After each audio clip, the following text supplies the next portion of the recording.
Doran France est heureux de vous présenter Continuum.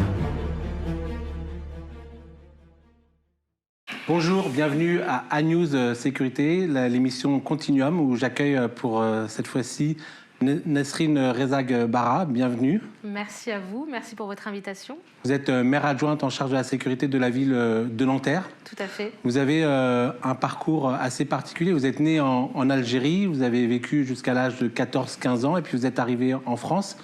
Vous êtes installé dans la cité Pablo Picasso à Nanterre et vous êtes devenue en 2020 adjointe à la sécurité de Nanterre. Vous étiez élue auparavant. Vous avez été naturalisée française. C'est un beau parcours. Quand vous étiez en Algérie, vous rêviez de venir en France et de devenir une élue de la République, ou ça s'est fait à la fois par hasard ou par conviction ? Alors oui, effectivement, c'est un parcours assez atypique, mais Nanterre est une terre d'adoption pour moi, mais en même temps, ma maman est nantérienne, a vécu à Nanterre, et par choix également, parce que j'ai des parents qui sont dans le milieu médical, d'un papa médecin et d'une maman infirmière, et donc ils ont décidé de faire un peu le tour de l'Algérie pour aller pratiquer leur passion et leur médecine. Je suis également d'une famille aussi politisée en Algérie, de par un oncle qui a été aussi qui a eu des fonctions politiques, et chez moi on a toujours un peu parlé de politique, d'engagement. On suivait ça un peu à la télé avec mes parents, et donc je venais toutes les vacances scolaires à Nanterre chez mes grands-parents, et donc en 99-2000 on a décidé de revenir à Nanterre, de venir à Nanterre, de s'installer avec ma maman et mes deux frères, et donc avec mon papa aussi, et ce fut une très belle expérience. Et Nanterre est pour moi une terre, est une ville qui m'a accueillie et qui m'a permis d'être ce que je suis aujourd'hui. Alors Nanterre, c'est une ville de près de 100 000 habitants dans les Hauts-de-Seine, une ville de banlieue, c'est la préfecture des Hauts-de-Seine, avec des problématiques importantes en matière de sécurité. Vous vivez vous-même dans une cité assez reconnue à Nanterre, la cité Pablo Picasso, on l'a dit, et vous êtes en même temps élue adjointe à la sécurité. C'est pas un peu schizophrène de vivre dans un quartier où évidemment il y a des problématiques de sécurité importantes et en même temps être interpellée tous les jours en tant qu'adjointe à la sécurité ? Ça a été le pari de Patrick Jarry, et je pense que ça a été un pari le maire de Nanterre, bien évidemment, parce que je suis une de ses adjointes et qui voilà, où il m'a attribué cette délégation de la sécurité, de la prévention et de la médiation, parce qu'il y a aussi un volet de prévention et de médiation qui est très important à la ville de Nanterre, et on en reparlera sûrement tout à l'heure. Patrick Jarry, le maire de Nanterre, a fait ce pari de se dire que tous les élus de la ville de Nanterre sont les élus de tous les quartiers de la ville de Nanterre. Et on peut, et je le pratique, ça fait 5-6 ans que j'habite dans ce quartier, un quartier populaire, un quartier qui est en pleine rénovation urbaine, mais un quartier qui a besoin que ses élus soient au plus proche de ses habitants, et qu'on sente cette ville, qu'on sente ce quartier, et qu'on a ces mêmes préoccupations. Moi, parfois, on m'interpelle en me disant « Madame Rezag-Bara, voilà, on a des problématiques de voitures ventouses, épaves, les problématiques d'incivilité aussi qu'on reviendra ». Et donc, le fait d'être aussi présente et de vivre cela avec eux, ça me permet également d'expliquer et de porter la politique municipale en termes de lutte contre les incivilités. Alors, c'est quoi les enjeux dans une ville comme Nanterre sur les questions de sécurité ? Vous parlez d'incivilité, c'est également, j'imagine, le trafic de drogue. C'est quoi les problématiques ? Nanterre, comme souvent on le dit, quand l'Île-de-France subit des problématiques, par exemple de crise sanitaire ou de sécurité, de criminalité, Nanterre ne peut pas être à côté. Donc bien évidemment, et je revoyais encore les discours un petit peu de par exemple le maire de Colombes, comme dans toutes les villes d'Île-de-France ou de France, Nanterre subit des problématiques également, effectivement, de trafic de drogue, de parfois des problématiques de sécurité urbaine, de violence urbaine, et des problématiques de lutte contre les incivilités. Et voilà, et donc Nanterre s'inscrit dans cette réalité, mais qui est la réalité de tous les Français et les Françaises. Et quel est le rôle d'une adjointe à la sécurité dans une ville comme Nanterre, où il y a évidemment une forte présence de la police nationale, c'est la ville-préfecture, on l'a dit. Est-ce que vous avez un rôle, est-ce que vous avez le sentiment d'agir efficacement pour les citoyens, et quels sont les leviers, j'allais dire, pour pour pouvoir agir quand on est adjointe à la sécurité? Je rebondis sur un terme que vous venez de dire, une forte de forces effectives de police nationaux, si je peux me permettre. Oui et non. Si on avait de forts effectifs nationaux, le maire Patrick Jarry, le maire de Nanterre, n'aurait pas eu besoin d'interpeller il y a quelques mois le ministre de l'Intérieur pour demander des effectifs complémentaires au préfet, parce qu'une ville comme Nanterre ne peut pas se satisfaire malheureusement des effectifs nationaux, des policiers nationaux qu'on ne peut avoir. Donc la réponse a été une réponse favorable. Donc depuis le 1er septembre, nous avons 17 policiers nationaux complémentaires au sein de cette ville et au sein du commissariat de Nanterre.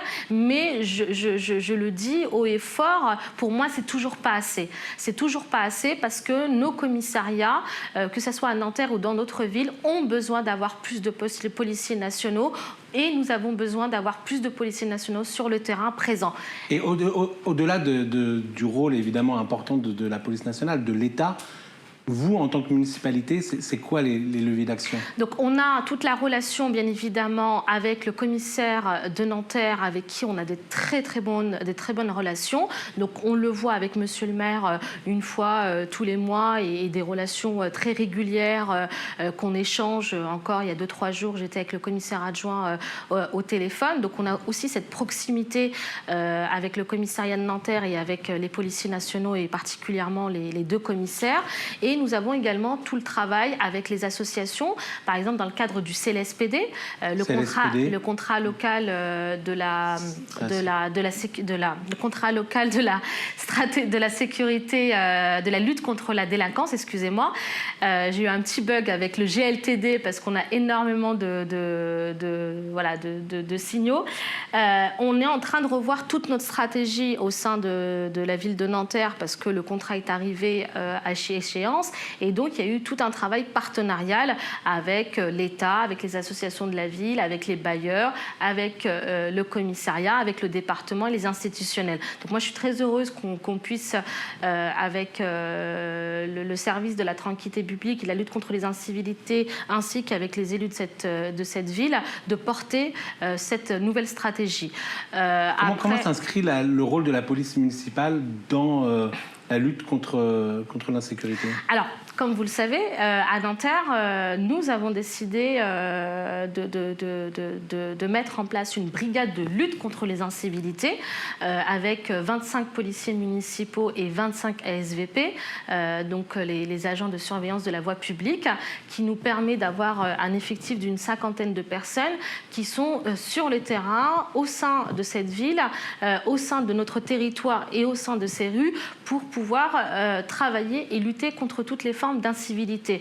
Ça va, comme je vous le disais tout à l'heure dans la présentation par rapport au quartier, par exemple, vous parlez de Pablo Picasso, mais à Nanterre, on a 10 quartiers avec un 11e qui va arriver d'ici la fin du mandat. On a les problématiques de voitures ventouses épaves. On a effectivement des problématiques de mécanique sauvage que la police nationale, avec la police nationale, nous devons vraiment travailler pour cesser ces incivilités.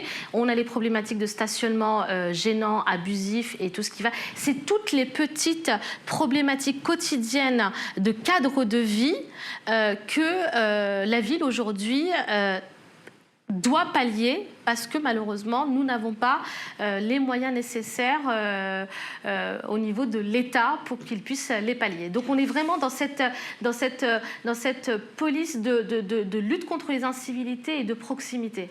Et alors, vous n'avez pas du mal à recruter? Il y a eu un article des Échos qui est sorti il y a quelques semaines pour dire que les difficultés de recrutement de la police municipale, notamment en région parisienne, et puis l'arrivée de la police municipale à Paris compliquait évidemment les recrutements en banlieue en particulier. Est-ce que vous êtes confronté à cela et comment vous essayez de pallier un petit peu à ces difficultés de recrutement? Bien sûr, bien sûr.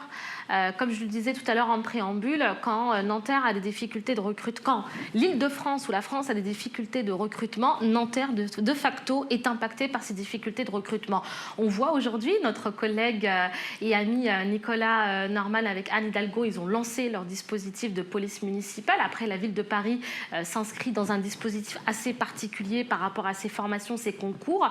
À Nanterre, nous souhaitons voulons effectivement, et c'est une volonté, on ira jusqu'au bout pour le faire, sauf qu'aujourd'hui, nous avons des problématiques de recrutement, pas parce que c'est la ville de Nanterre, parce que souvent, on a envie de stigmatiser la ville de Nanterre parce que la ville de Nanterre n'a pas fait de police municipale auparavant. On parle souvent de l'armement. Moi, je le dis haut et fort, nous sommes contre l'armement des policiers municipaux. Et encore hier, Nicolas Norman le redisait encore dans son article, ce n'est pas le rôle d'une police municipale d'être armée. Le rôle d'une police municipale, c'est on est dans la même perspective sur la lutte contre les incivilités. Effectivement, quand vous avez une concurrence, excusez-moi Sébastien, de villes qui veulent, excusez-moi du terme, mettre des policiers municipaux cow-boys, et souvent on donne la ville de Nice, non. Nous, on n'est pas dans cette police municipale et je pense qu'on est en train de fausser le débat politique. Et une ville comme Nanterre, mais comme d'autres villes, on se retrouve en difficulté parce que manque de formation, manque de moyens donnés, parce qu'il y a aujourd'hui une concurrence au niveau des villes. Et aujourd'hui, ne l'oublions pas, vous avez été aussi maire d'une grande ville. Aujourd'hui, c'est la ville qui doit porter le salaire, le matériel et les indemnités des policiers municipaux, alors que ce n'est pas, je pense, notre rôle dans ce sens-là. Aujourd'hui, la question de l'armement de la police municipale, effectivement, est clivant, mais la plupart, maintenant, la majorité des polices municipales sont armées. Et le fait de ne pas avoir une police municipale armée peut engendrer une difficulté en matière de recrutement. Moi, je ne pense pas, et je ne suis pas du tout convaincue sur cette question. Je pense que c'est du lobbying. Je pense qu'on veut nous mettre dans cette philosophie en disant si on n'arme pas notre police municipale, on ne peut pas la recruter. Non, vous avez, et nous avons des policiers municipaux qui veulent travailler sur la proximité, qui veulent travailler sur la lutte contre les incivilités. Sinon, Paris n'aurait pas pu recruter ces 400 policiers municipaux. Moi, j'avais besoin de comprendre. Donc, qu'est-ce que j'ai fait? Parce qu'à un moment donné, on a besoin de comprendre qu'est-ce qui se passe. Et ben, je suis partie faire le jury de concours de policiers municipaux au niveau des oraux pour essayer de comprendre comment ça se passe au niveau de cette filière.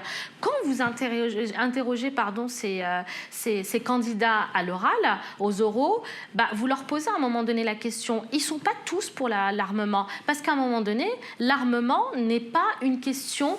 une réponse qu'on peut donner à l'habitant. Moi, j'estime qu'à un moment donné, nous avons une police nationale.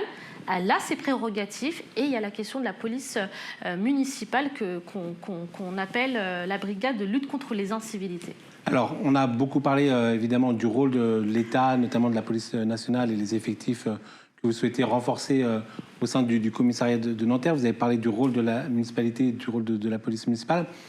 Cette émission, elle s'appelle Continuum. Donc, Continuum, c'est l'ensemble des acteurs de la sécurité. Comment une adjointe à la sécurité peut travailler avec notamment les bailleurs sociaux, les entreprises qui sont implantées sur le territoire? Nanterre, c'est aussi une partie de la défense. C'est beaucoup de sièges d'entreprises. Comment vous travaillez les uns avec les autres pour optimiser, j'allais dire, sur les questions de sécurité, pour... j'allais dire, améliorer la sécurité de vos concitoyens et des salariés qui travaillent sur la ville de Nanterre? Nous avons effectivement une ville comme Nanterre avec 100 000 habitants, plusieurs bailleurs. Donc on a bien évidemment une maire adjointe au logement, Madame Kasmi, qui travaille en direct avec les bailleurs de cette ville. Et après, il y a toute la question de la sécurité, la prévention. Par exemple, à Nanterre, quand je vous parlais tout à l'heure sur le volet de la prévention et de la médiation, en 2013, Nanterre, avec ses bailleurs, on a décidé de signer un contrat avec une association pour travailler sur la médiation de nuit. Parce qu'on pense que nous avons créé d'abord le volet prévention avec les agents de la tranquillité publique en 2004 qu'on a créé, avec des agents qui interviennent de 9h à 20h sur le territoire de la ville, à la rencontre des jeunes, des associations, pour essayer de dialoguer, pour essayer de comprendre, pour essayer parfois de rebaisser un peu cette tension. Et avec les bailleurs et la ville, on a décidé de travailler donc avec la médiation nomade, donc de la médiation de nuit, de 20h à 1h du matin, pour aussi avoir d'avoir des personnes de qualité et surtout des personnes professionnelles de la médiation pour travailler dans ce sens. Vous avez d'autres villes qui sont juste à côté de la Défense, pour ne pas les citer, comme Courbevoie, qui ne s'inscrivaient pas forcément dans ce mode de conception de la médiation et qui ont pris aussi exemple pour la ville de Nanterre, parce qu'à un moment donné, on parle de répression, de police et tout ce qui va avec, mais à un moment donné, est-ce qu'on va remettre aussi la prévention et la médiation au cœur de notre échange politique? Et je pense qu'on a besoin, et je pense que les associations de prévention ont besoin d'être accompagnées dans ce sens-là. Donc, comment on travaille? Donc, on travaille avec ces associations, on travaille avec les bailleurs et avec les entreprises. Avec les entreprises, donc il y a tout un travail qui se fait. Donc, il y a aussi des élus qui sont en lien avec directement les entreprises et les commerçants. Aujourd'hui, on n'a pas, moi personnellement, j'ai pas de relation en direct parce que il y a un maire adjoint qui s'occupe de cette question, mais de temps en temps, je peux recevoir des courriers et après, il y a toute la relation plutôt de partenarial qu'on essaye de mener. Mais nous n'avons pas de demande d'entreprise. Nous disons, là, ça va pas. Donc, on n'est pas dans un territoire alarmiste ou alarmant, si je peux employer ce terme-là. La sécurité, c'est la deuxième préoccupation des Français, après les questions de pouvoir d'achat, même si on a souvent tendance à l'oublier. Et ça va être évidemment au cœur du sujet des élections présidentielles. Vous êtes élu dans une ville de banlieue, on vient de le voir. Vous intervenez aussi de plus en plus sur le champ national, le champ politique, sur les questions de sécurité. La sécurité, pour vous, s'il y avait une mesure à proposer en matière de sécurité pour améliorer, j'allais dire, le continuum, le travail partenarial à l'échelle du pays, ça serait laquelle ? Alors, l'élu local que je suis, augmentons les effectifs de police nationale. Permettons d'avoir plus de personnel de policiers nationaux qui soient sur le terrain et évitons que les villes soient dans cette difficulté de devoir à un moment donné choisir et devoir travailler en mettant en place, comme on le fait actuellement, une police municipale, mais les aides de l'État ne sont pas forcément au rendez-vous. Et quand vous venez de sortir d'une crise sanitaire sans nom, où les villes ont été les premiers acteurs financiers, mais aussi humainement et matériellement, et vraiment, on oublie parfois de féliciter tout ce personnel qui a été présent pendant qu'on était toutes et tous confinés pour que le service public soit au rendez-vous et continue à fonctionner. Et je pense qu'à un moment donné, un peu plus d'argent pour nous permettre de fonctionner, ça serait plutôt pas mal. Donc moi, je parlerais plutôt d'une remontée et d'une montée des effectifs de policiers nationaux et peut-être d'avoir aussi judiciairement une réponse face aux interpellations. Nous, on est aussi confrontés parfois à des réponses qui ne sont pas au rendez-vous. On n'est pas là pour les commenter, mais parfois c'est un petit peu compliqué. Donc par exemple, à Nanterre et comme d'autres villes, on a mis en place des groupements locaux de la lutte contre la délinquance pour essayer d'avoir un suivi particulier des jeunes, pour essayer de leur donner des réponses et d'essayer de les sortir un peu de ces problématiques. Mais quand vous voyez que certaines institutions comme le département ou la région ne sont pas au rendez-vous, c'est un petit peu compliqué. Merci beaucoup Nesrine Rezak-Barras sur votre vision, à la fois votre attachement sur Nanterre, votre vision sur les questions de sécurité et de continuum. On vous donne rendez-vous le mois prochain pour une nouvelle interview. Merci à vous. Merci beaucoup.